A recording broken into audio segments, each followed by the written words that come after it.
요한복음 21장. 이 일이 일어난 후 예수님께서 디베랴 호수에서 제자들에게 다시 자신을 나타내셨습니다. 시몬 베드로, 디두모라는 별명을 가진 토마, 갈릴리 가나 사람 나다나엘, 세베대야 두 아들 그리고 다른 두 제자가 함께 있었습니다. 시몬 베드로가 다른 제자들에게 나는 물고기 잡으러 간다 라고 말했습니다. 다른 제자들이 우리도 너와 함께 가겠다라고 말했습니다. 그래서 그들은 밖으로 나가서 배에 올라탔습니다. 그러나 그날 밤에는 한 마리도 잡지 못했습니다. 다음날 아침 일찍 예수님께서 호숫가에 서 계셨습니다. 그러나 제자들은 그분이 예수님이신 줄 알지 못하였습니다. 예수님께서 그들에게 말씀하셨습니다. 친구들이여, 한 마리도 못 잡았느냐? 제자들이 대답했습니다. 네, 한 마리도 잡지 못했습니다. 예수님께서 말씀하셨습니다. 그물을 배 오른편에 던져라. 그러면 고기를 잡을 것이다. 그들은 시키는 대로 했습니다. 그러자 고기가 너무 많아 그물을 배 안으로 끌어올릴 수가 없었습니다. 예수님께서 사랑하시던 제자가 베드로에게 말했습니다. 주님이시다. 베드로는 주님이시라는 말을 듣자마자 벗고 있던 겉옷을 몸에 두르고는 물로 뛰어들었습니다. 다른 제자들은 고기가 가득한 그물을 당기며 배를 저어 호숫가에 댔습니다. 그들은 호숫가로부터 약 90m 정도 떨어진 그리 멀지 않은 곳에 있었기 때문입니다. 제자들이 호숫가에 닿아 땅에 내리니 숯불이 피워져 있는 것이 보였습니다. 불 위에는 생선이 놓여 있었고 빵도 있었습니다. 그때 예수님께서 너희가 방금 전에 잡은 생선을 가지고 오너라 하고 말씀하셨습니다. 시몬 베드로가 배에 올라가 그물을 호숫가로 끌어당겼습니다. 그물은 큰 물고기로 가득했습니다. 153마리나 되었습니다. 고기가 그렇게 많았는데도 그물은 찢어지지 않았습니다. 예수님께서 그들에게 와서 아침 식사를 하여라 하고 말씀하셨지만 제자들은 그분이 주님이신 줄 알았기 때문에 제자들 중에 감히 당신 누구십니까? 라고 묻는 사람이 없었습니다.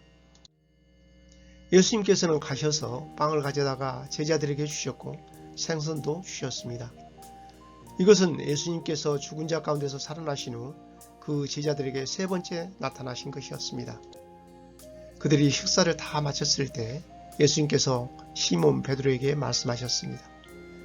요한의 아들 시몬아, 네가 이 모든 사람들보다 나를 더 사랑하느냐? 베드로가 대답했습니다. 예, 주님, 제가 주님을 사랑한다는 것을 주님께서 아십니다. 예수님께서 말씀하셨습니다. 내 양을 먹여라. 다시 예수님께서 베드로에게 말씀하셨습니다.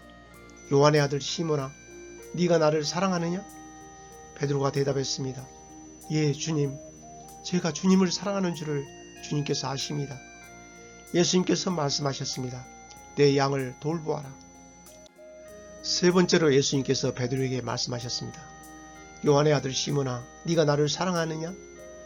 예수님께서 자기에게 세 번씩이나 네가 나를 사랑하느냐고 물으셨기 때문에 베드로는 거의 울상이 되었습니다. 그리고는 예수님께 대답했습니다. 주님, 주님께서는 모든 것을 아십니다. 제가 주님을 사랑하는 것도 주님께서는 알고 계십니다. 예수님께서 베드로에게 말씀하셨습니다. 내 양을 먹여라. 내가 너에게 진리를 말한다. 네가 젊었을 때는 네 혼자 힘으로 옷도 입고 네가 원하는 곳으로 갔지만 나이가 들게 되면 네가 팔을 벌리겠고 다른 사람이 네게 옷을 입힐 것이며 다른 사람이 네게 원하지 않는 곳으로 너를 데려갈 것이다. 예수님께서 이렇게 말씀하신 것은 베드로가 어떤 죽음으로 하나님께 영광을 돌리게 될지를 보여주시려는 것이었습니다. 이 말씀을 하시고 예수님께서는 베드로에게 나를 따르라고 말씀하셨습니다. 베드로가 뒤돌아보니 예수님께서 사랑하시던 제자가 따라오고 있었습니다. 이 사람은 만찬에서 예수님께 몸을 기댄 채 주님을 배반할 사람이 누구입니까? 라고 묻던 제자였습니다. 베드로가 그 제자를 보고는 예수님께 여쭈었습니다. 주님, 이 사람은 어떻게 되겠습니까? 예수님께서 대답하셨습니다. 내가 다시 올 때까지 그가 살아있기를 원한다고 해도 그것이 너와 무슨 상관이냐? 너는 나를 따르라. 이 사건 때문에 이 제자가 죽지 않을 것이라는 소문이 형제들 사이에 퍼지게 되었습니다. 그러나 예수님께서는 그가 죽지 않을 것이라고 말씀하실 것이 아니었습니다. 예수님께서는 단지 내가 다시 올 때까지 그가 살아있기를 원한다고 해도 그것이 너와 무슨 상관이냐라고 말씀하신 것뿐이었습니다. 이런 일들을 증언하고 그것을 기록한 제자가 바로 이 사람입니다. 우리는 그의 증언이 참되다는 것을 알고 있습니다. 이외에도 예수님께서 행하신 다른 일은 많이 있습니다. 만일 그 일을 일일이 다 기록한다면 온 세상이라도 그것을 기록한 책을 담기에 부족할 것입니다. 요한복음 마지막 21장까지 함께 은혜를 나눈 여러분을 축복합니다. 첫 번째로 오늘 드릴 말씀은 요한복음 21장 6절 말씀입니다. 예수님께서 말씀하셨습니다. 그물을 배 오른편에 던져라. 그러면 고기를 잡을 것이다. 그들은 시키는 대로 했습니다. 그러자 고기가 너무 많아 그분을 배 안으로 끌어올릴 수가 없었습니다. 제자들이 주님의 말씀에 의지하여 오른편에 그물을 던졌을 때 고기를 힘이 많이 잡았다고 했습니다. 우리도 범사에 자기 주관을 내려놓고 주님의 말씀을 전적으로 신뢰하며 순종할 때 믿음의 결실을 거두게 될 것입니다. 내 안의 왕자에 내가 앉아서 내가 왕이 되어 주님의 말씀을 듣지 않고 내 주관대로 살고 있지는 않습니까? 두 번째로는 요한복음 21장 9절 말씀입니다. 제자들이 호숫가에 다 땅에 내리니 숯불이 피워져 있는 것이 보였습니다. 불 위에는 생선이 놓여 있었고 빵도 있었습니다. 자, 지금 제자들은 밤새 그물을 던졌지만 고기를 잡지 못했습니다. 너무도 춥고 배고팠을 거예요.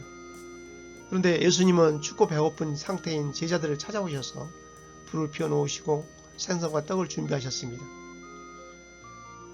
우리에게도 우리의 형편과 사정을 나보다 더 잘 아시는 주님은 항상 준비된 사랑으로 우리에게 제공하시기를 바라십니다. 주님의 사랑을 바라고 찾고 받기를 원하고 있습니까?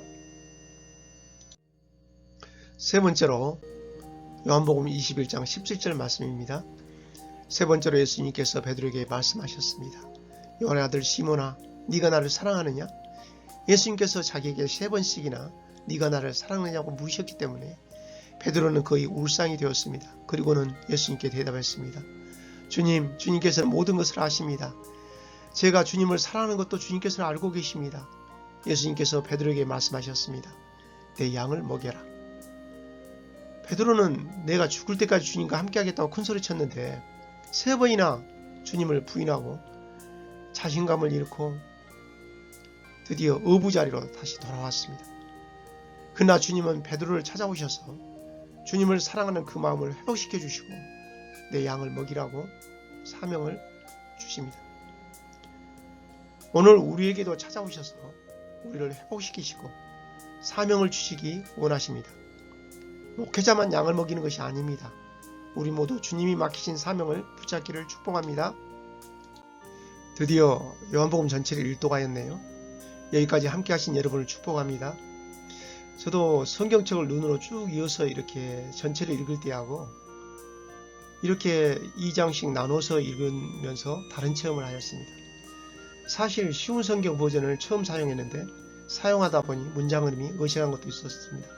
그러나 대화 형식이 많이 있어서 녹음을 수정하느라 반복하여 읽다 보니 예수님이 계신 2000년 전 현장이 상상되어 큰 은혜를 받았습니다. 여러분도 할 수 있다면 2000년 전으로 돌아가 예수님과 함께 있는 현장에서 생생한 주님의 음성을 듣는 것을 상상하면서 소리내어 다시 한번 읽어보세요. 아마 성령님의 임재를 맛보는 특별한 은혜가 있을 것입니다.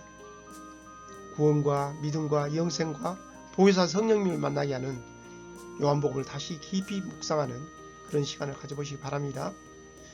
오늘도 은혜 충만한 복된 하루 되기를 축복합니다. 할렐루야. 바이.